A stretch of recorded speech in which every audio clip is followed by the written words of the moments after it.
Hola, saludos y bendiciones. Oremos.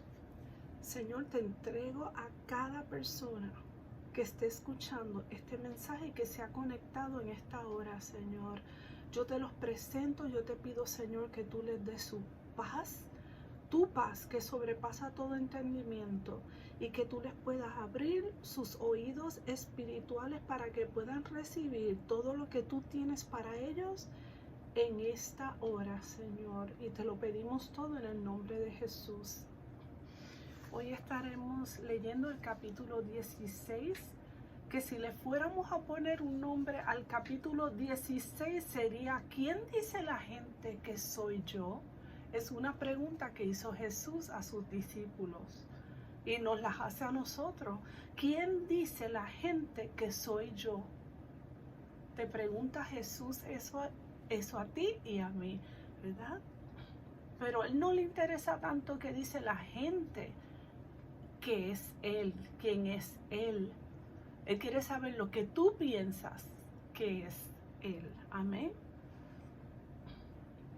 Y un breve resumen del capítulo 16 es: Jesús pregunta a sus discípulos, ¿quién dice la gente que él es?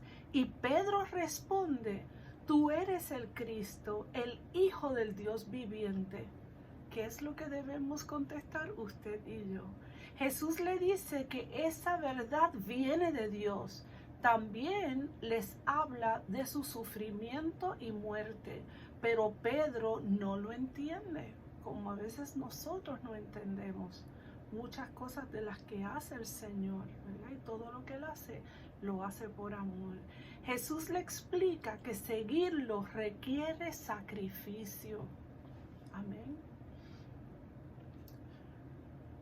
Voy a leer el texto bíblico y luego que lea el texto bíblico voy a leer los comentarios bíblicos sobre esa porción del texto bíblico que hemos leído. Así me ayude Dios. Amén, amén. Comenzamos, Mateo 16. Vamos a leer: los líderes religiosos exigen una señal milagrosa. Y vamos a estar leyendo del Mateo 16, del 1 al 4. Y luego le voy a leer los comentarios bíblicos de esa porción. Y así seguimos leyendo todo el capítulo 16, el texto y el comentario bíblico, el texto y el comentario bíblico, hasta que terminemos con el capítulo 16 por el día de hoy. Comenzamos. Mateo 16, del 1 al 4. Los líderes religiosos exigen una señal milagrosa. Vinieron los fariseos y los saduceos para tentarle y le pidieron que les mostrase señal del cielo. Mas él respondiendo les dijo, cuando anochece, decís, buen tiempo, porque el cielo tiene arreboles o arreboles. Y por la mañana, hoy habrá tempestad, porque tiene arreboles el cielo nublado. Y Jesús les dijo, hipócritas, sabéis distinguir el aspecto del cielo, mas las señales de los tiempos no podéis.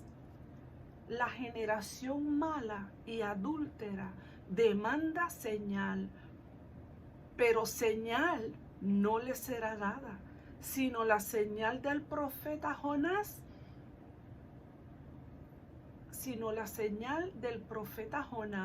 y dejándolos se fue. Ahora vamos a leer los comentarios bíblicos de esa porción que acabamos de leer. Dice, los fariseos y saduceos exigían una señal del cielo. Descartaban los milagros que Jesús había efectuado como trucos, suerte o uso de poderes malignos, pero creían que solo Dios podía hacer una señal en el cielo. Estaban seguros de que un milagro Así sería una hazaña que Jesús no podría lograr, aunque fácilmente pudo haberlos impresionado. Jesús decidió no hacerlo. Él sabía que ni siquiera un milagro en el cielo lograría convencerlos de que era el Mesías, porque ya habían decidido no creer en él. Al referirse a la señal de Jonás, quien estuvo dentro de un gran pez por 3 días, Jesús estaba prediciendo su muerte y resurrección. Jesús sabía que los milagros nunca convencían a los escépticos. Jesús había sanado a enfermos, resucitado muertos y alimentado a miles de personas, pero todavía querían pruebas de su identidad. Al igual que estos líderes judíos, mucha gente dice que necesitan ver un milagro para creer. ¿Duda usted de Cristo porque no ha visto un milagro? ¿Espera que Dios le pruebe a usted quién es Él para que pueda creer? Jesús dice, bienaventurados los que no vieron y creyeron. Eso está en Juan 20:29. Hay milagros descritos en el Antiguo y el Nuevo Testamento. 2000 años de historia de la iglesia y el testimonio de miles. Con todas estas pruebas, los que no creen son muy orgullosos u obstinados. Si usted da un simple paso de fe y cree, empezará a ver los milagros que Dios puede hacer en su vida. Amén. Ahora leemos Mateo 16 del 5 al 12. Jesús advierte contra las falsas enseñanzas, falsos profetas, ¿verdad? Personas que vienen a engañar y a descarriar las ovejas y el pueblo de Dios. Jesús advierte contra las falsas enseñanzas. Vamos a prestar mucha atención a eso. Llegando sus discípulos al otro lado, se habían olvidado de traer pan, y Jesús les dijo, mirad, guardaos de la levadura de los fariseos y de los saduceos. Ellos pensaban dentro de sí, diciendo, esto dice porque no trajimos pan. Y entendiéndolo Jesús les dijo, ¿por qué pensáis dentro de vosotros, hombres de poca fe, que no tenéis pan? ¿No entendéis aún, ni os acordáis de los 5 panes entre 5,000 hombres? ¿Y cuántas cestas recogisteis? Ni de los 7 panes entre 4,000, ¿y cuántas canastas recogisteis? ¿Cómo es que no entendéis que no fue por el pan que os dije que os guardaseis de la levadura de los fariseos y de los saduceos? Entonces entendieron que no les había dicho que se guardasen de la levadura del pan, sino de la doctrina de los fariseos y de los saduceos. Ahora leeremos los comentarios bíblicos de este texto que acabamos de leer.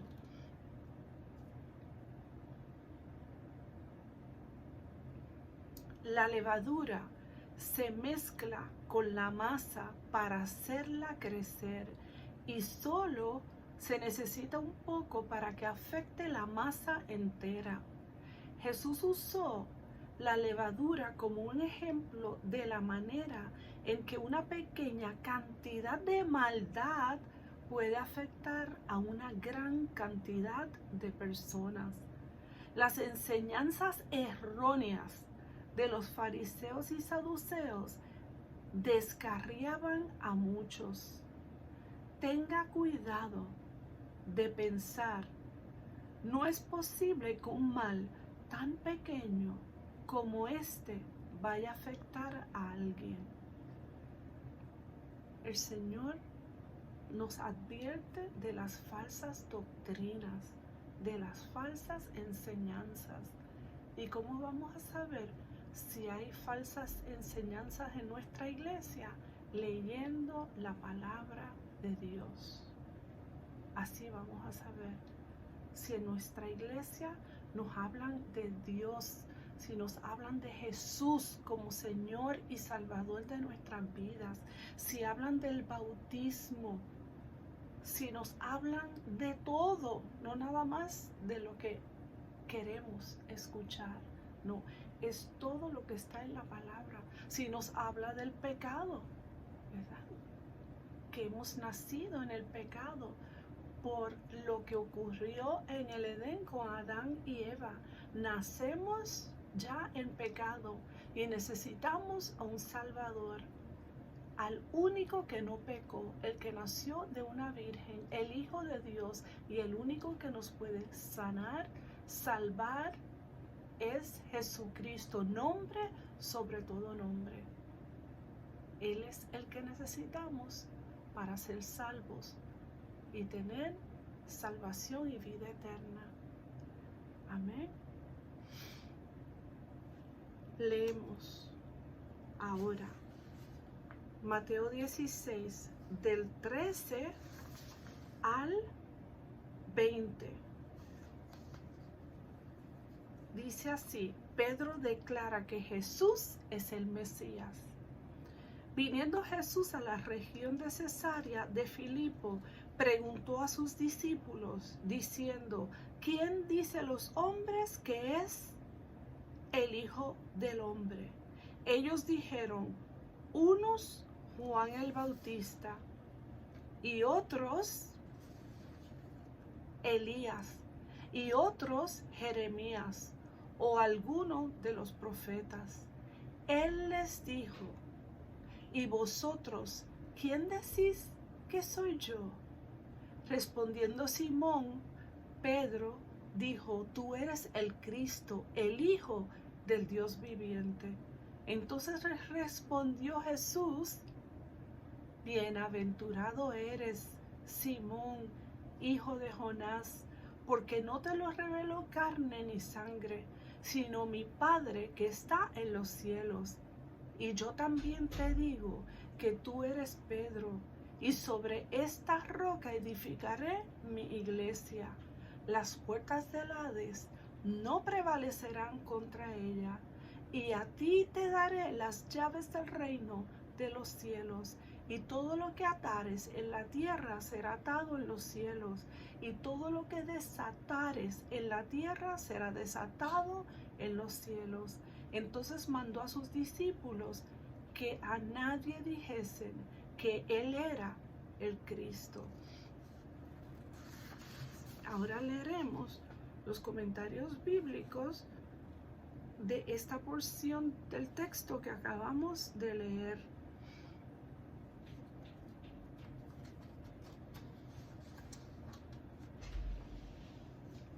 Dice así: los discípulos contestaron la pregunta desde el punto de vista común de la gente, que Jesús era uno de los grandes profetas que había vuelto a la vida.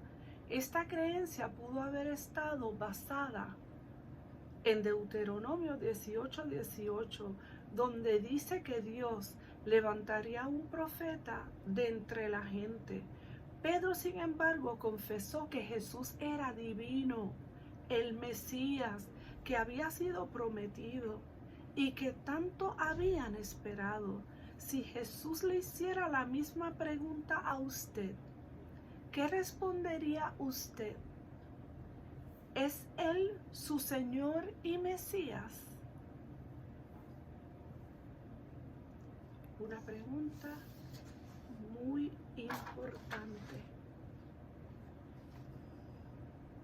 La roca sobre la cual Jesús construiría su iglesia podría identificarse como uno Jesús mismo, su obra de salvación al morir por nosotros en la cruz. 2. Pedro, el primer gran líder de la iglesia en Jerusalén. 3. La confesión de fe que Pedro dio y que todos los futuros creyentes verdaderos deberían dar. Lo más probable es que la roca se refiera a Pedro como el líder de la iglesia, así como Pedro había revelado la verdadera identidad de Cristo. Jesús estaba revelando la identidad y el papel que Pedro desempeñaría. Más adelante, Pedro les recuerda a los cristianos que ellos forman la iglesia, la cual está edificada sobre el fundamento de los apóstoles y los profetas, con Jesucristo como la principal piedra del ángulo. Jesucristo es la principal piedra, Jesucristo es la roca inconmovible. Amén. Sobre el cual está fundado la iglesia, que somos usted y yo. Por eso decimos, nuestra casa está sobre la roca, que es Cristo Jesús. Jesús bendijo a Pedro por su confesión de fe. Todos los creyentes están unidos a la iglesia por la fe en Cristo Jesús como Salvador, la misma fe que Pedro expresó aquí. El significado de este versículo ha sido motivo de discusión por siglos. Algunos dicen que las llaves representan la autoridad para llevar a cabo la disciplina, la legislación y la administración en la iglesia. Otros dicen que dan la autoridad para anunciar el perdón de los pecados. Incluso otros dicen que puede referirse a la oportunidad de llevar gente al reino de los cielos por medio de la presentación del mensaje de salvación que se encuentra en la palabra de Dios. No tenemos la autoridad para decidir quién entra o no al reino de los cielos, pero Dios nos usa para que ayudemos a otros a encontrar la entrada. Para todos los que creen en Cristo y obedecen sus palabras, las puertas del reino están abiertas de par en par. Amén.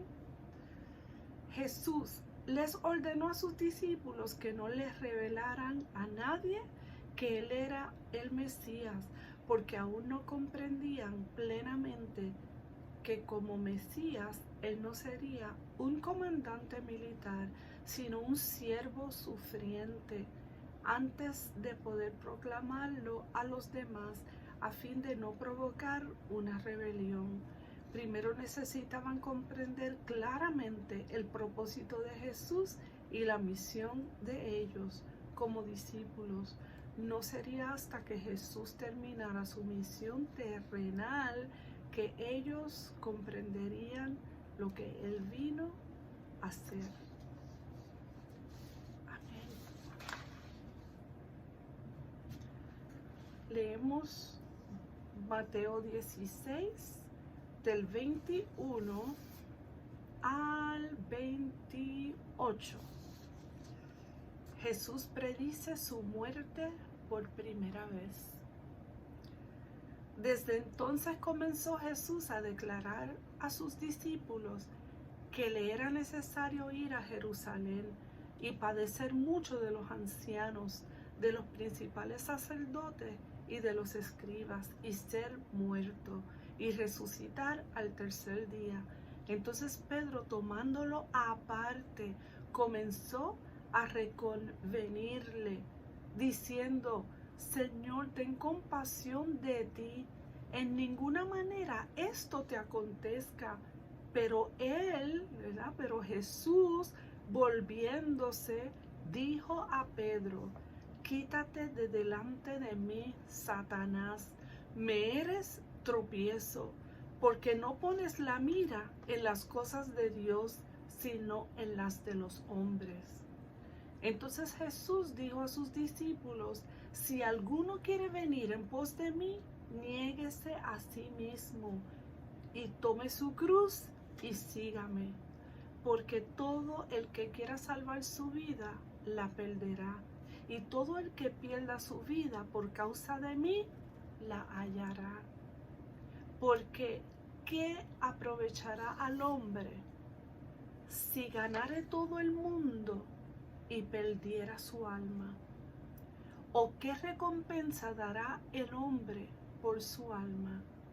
Porque el Hijo del Hombre vendrá en la gloria de su Padre con sus ángeles. Repetimos, ¿verdad? Porque el Hijo del Hombre vendrá. Cristo viene, lo dice su palabra. Porque el Hijo del Hombre vendrá en la gloria de su Padre con sus ángeles. Y entonces pagará a cada uno conforme a sus obras. De cierto os digo que hay algunos de los que están aquí que no gustarán la muerte hasta que hayan visto al Hijo del Hombre viniendo en su reino. Ahora le leo los comentarios bíblicos de este último texto que leímos.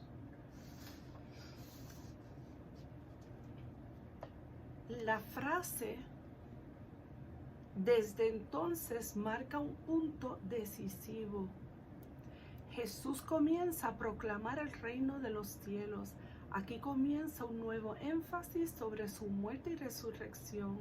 Los discípulos aún no captaban el verdadero propósito de Jesús debido a sus ideas preconcebidas acerca de cómo debía ser el Mesías.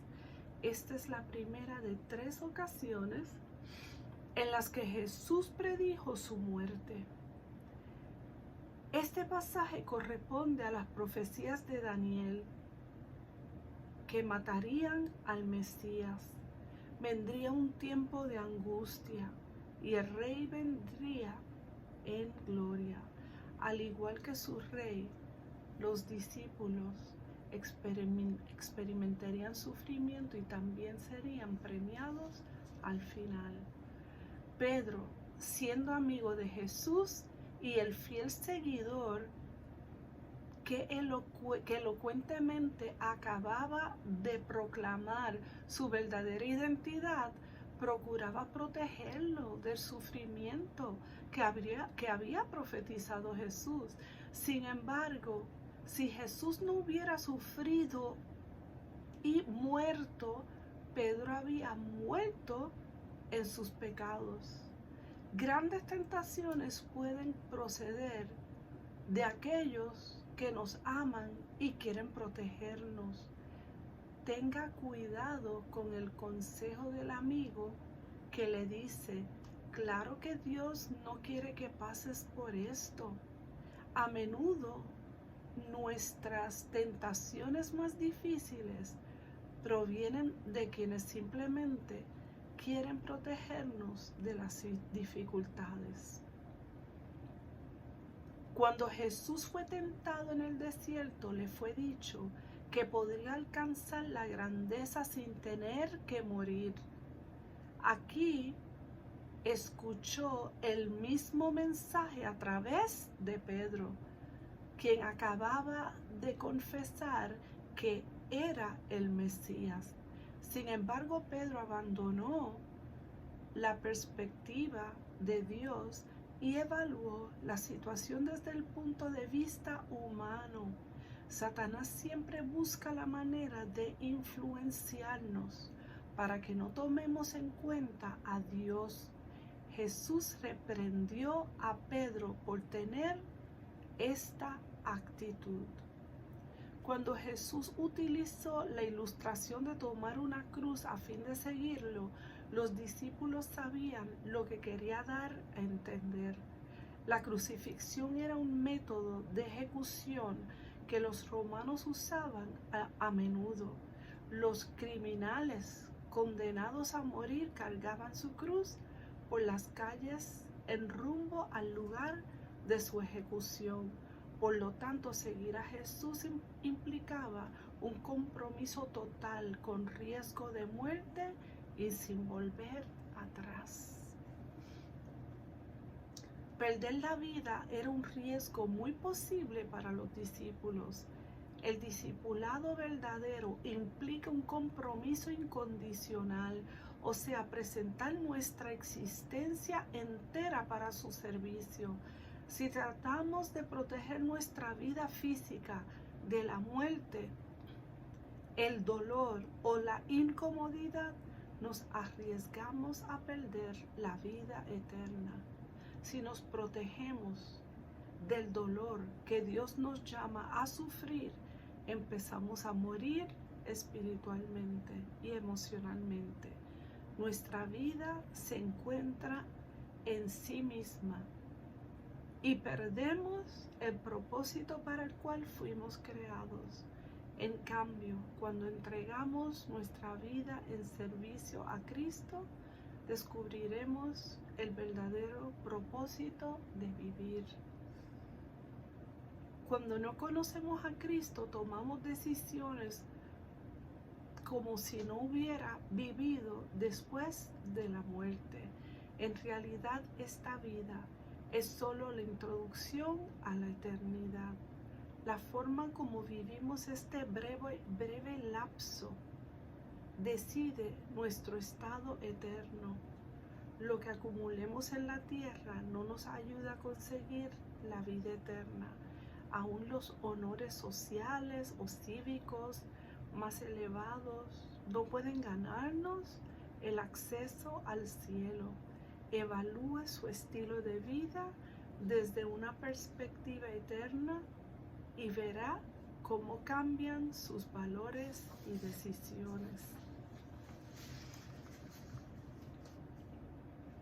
Jesucristo ha recibido la autoridad para juzgar a toda la tierra. Aunque su juicio ya está actuando en nuestra vida, habrá un juicio final cuando Cristo vuelva. Entonces la vida de cada persona será examinada y evaluada. Esto no solamente aplica a los incrédulos, los cristianos también enfrentarán un juicio. Su destino eterno es seguro, pero Jesús evaluará lo que hicieron con los dones, las oportunidades y las responsabilidades que les fueron dadas para determinar sus recompensas celestiales. En el juicio, Dios salvará a los justos y condenará a los malvados. No debemos poner en tela de juicio la salvación de otros. Eso le corresponde a Dios. Debido a que todos los discípulos murieron antes del regreso de Cristo, muchos creen que las palabras de Jesús se cumplieron en la transfiguración cuando Pedro, Jacobo y Juan vieron su gloria.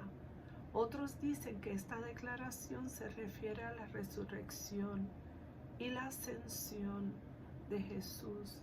Incluso otros creen que las palabras de Jesús se cumplieron en Pentecostés y el comienzo de la iglesia de Cristo. En todo caso, ciertos discípulos fueron testigos oculares del poder y la gloria del reino de Cristo. Amén. Gracias por estar aquí con nosotros a través de la Biblia, leyendo la Biblia un capítulo a la vez. El próximo capítulo será el 17. Amén. Un mensaje para ti y para mí. Reconocer a Jesús como el Hijo de Dios es el primer paso. Seguirlo es a veces difícil, pero vale la pena. Vale la pena seguir a Jesús. Hagámonos estas preguntas. Vamos a hacernos estas preguntas y reflexionar en ellas. ¿Por qué Jesús preguntó a sus discípulos quién decía la gente que era Él? 2. ¿Qué significa para ti declarar que Jesús es el Cristo, el Hijo del Dios viviente? 3. ¿Qué aprendemos de la corrección que Jesús le hizo a Pedro cuando éste se opuso a su sufrimiento.